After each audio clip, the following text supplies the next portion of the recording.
If you're a woman over 40 trying to lose fat, what's more important, diet or exercise? Should you be counting calories or should you be crushing it in the gym or spending hours in the gym? The answer probably is not what you think. I'm breaking down the truth about diet versus exercise for fat loss after 40 and how to actually get the results that you want. Whenever you hear women having this debate, usually they're falling into one of two camps. There is the diet obsessed camp where, these women are cutting calories, they're slashing carbs, they're doing keto, they're fasting. Basically they're going all in on eating as little as possible to lose the weight. And then you have the other extreme of the workout warriors. They're the people that are going hard in the gym. They're doing hours of cardio, doing all the classes, things like that. They're doing whatever they can to burn off whatever they eat.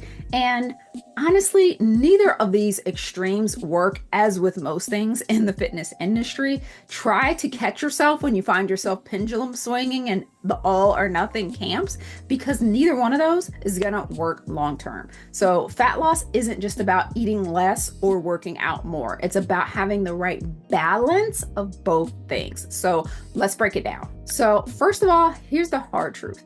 What you eat is going to have the biggest impact on your fat loss. So research shows that nutrition is going to determine about 70 to 80% of your results. I talked more about this in the hierarchy of fat loss video, where I broke down exactly what order of importance each thing is for your fat loss journey. So definitely check that out for more detail. But the important thing to understand is that you can't out-train a bad diet. If you're just eating in a calorie surplus or not eating what you should be like for your goals, no amount of exercise is going to make up for that. So if you're eating in a surplus and you're in a muscle building phase, that's great. That's exactly where you need to be. But once you switch to fat loss, even if you're eating super clean, if you're not eating at the fat loss calories that you're supposed to be eating at, then you're still not going to see the results. So you can't out-train a bad diet or a surplus diet. Also, your muscle needs fuel. So when we're talking about nutrition, it's not just about eating less,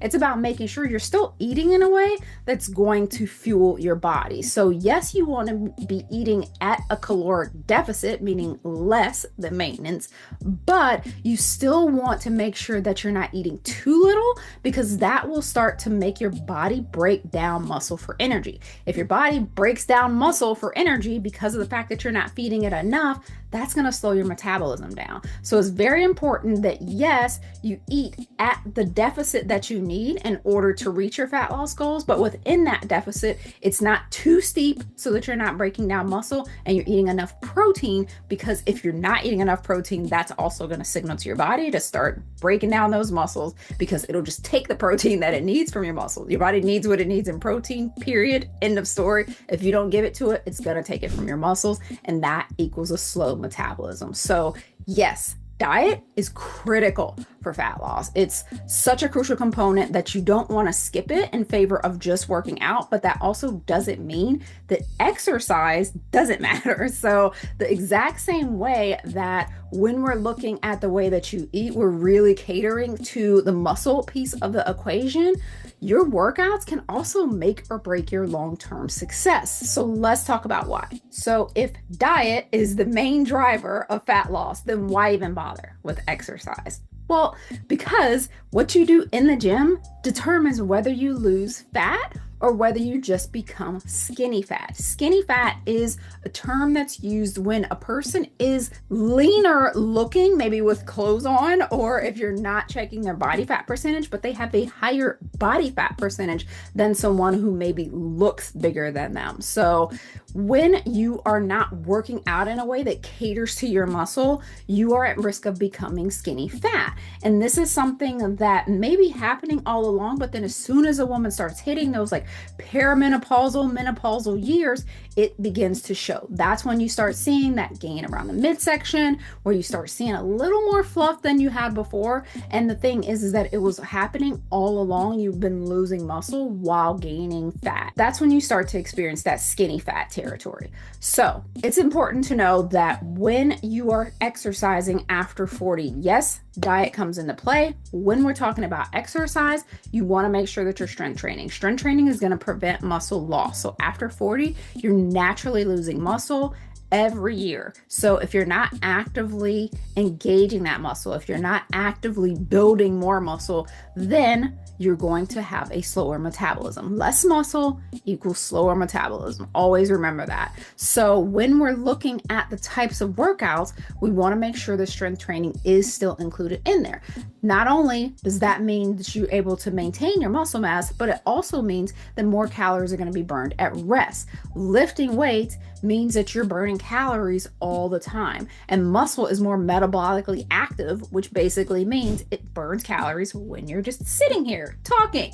So when you're thinking about exercise, remember that exercise is not only going to help with the fat loss, it's not only going to help with maintaining your muscle mass, but exercise is also going to help with long-term muscle and fat loss maintenance. So it's not just about what do you do to get the weight off. It's about what do you do to focus on fat loss versus weight loss, which we talked about in a previous video, but also focus on fat loss maintenance.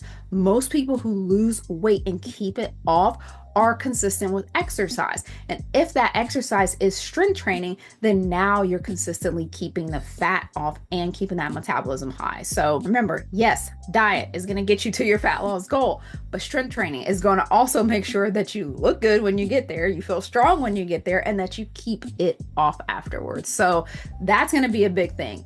And while we're talking about exercise, let's make sure that we clear up one thing. Should you be focusing on cardio or lifting? Well, I talked about this in my recent video about cardio versus lifting, so I won't go into a ton of detail, but it is important to understand that a lot of women do still think they need endless cardio to lose fat. And the truth is that cardio won't reshape your body. So it may help you to lose weight and let the scale go down, but you won't have the shape that you want when you get there. And if you start chipping away at that muscle mass, you will not be able to maintain it. Cardio is not a very good weight loss maintenance strategy. So it is something that you can include for heart health or for fat loss support. Once you have that muscle and you have the strength training in that's going to help boost your metabolism and help prevent that skinny fat syndrome, then you don't want to avoid the strength training for getting bulky. You want to make sure that you're still keeping it in for fat loss and that you're just sprinkling in the cardio for just general heart health or to get moving on days that you don't have to strength train,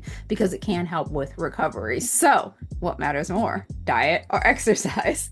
Obviously, if you haven't guessed it already, the truth is that you need both. So nutrition is going to determine whether or not you lose fat, and then strength training is going to determine how you look when you lose the fat, but also how much of the fat loss you maintain and how easy that maintenance is because of your metabolism being faster or slower in the end. So if you want the winning fat loss formula for women over 40, it's always going to be to prioritize eating enough food and eating enough protein to make sure that you're fueling your fat loss properly, to make sure that you're including that strength training anywhere from 3 to 5 days a week, depending upon the phase that you're in, but also making sure that cardio is more of a strategic sprinkling rather than an obsessive, like, must do all my cardio type thing, rather than the first tool in your toolbox. So I want to hear from you. Tell me, have you been focusing on one or the other? Are you somebody who's already kind of incorporating both, or have you just been focusing on diet or just been focusing on exercise and now you're planning on mixing the two? So let me know which one you are, and if this video helped you, then go ahead and hit like, subscribe for more science-based fat loss strategies. And if you're ready to take the next step, or you want to take the guesswork out of your workouts, I highly recommend checking out the Eat More to Weigh Less training app, where I have periodized all of your strength training plans for you. They are perfect for the woman over 40 who's looking to boost her metabolism and build some muscle and lose fat and keep her metabolism high as she ages. So definitely check that out. I will link to that in the comments below, and I'll see you in the next one.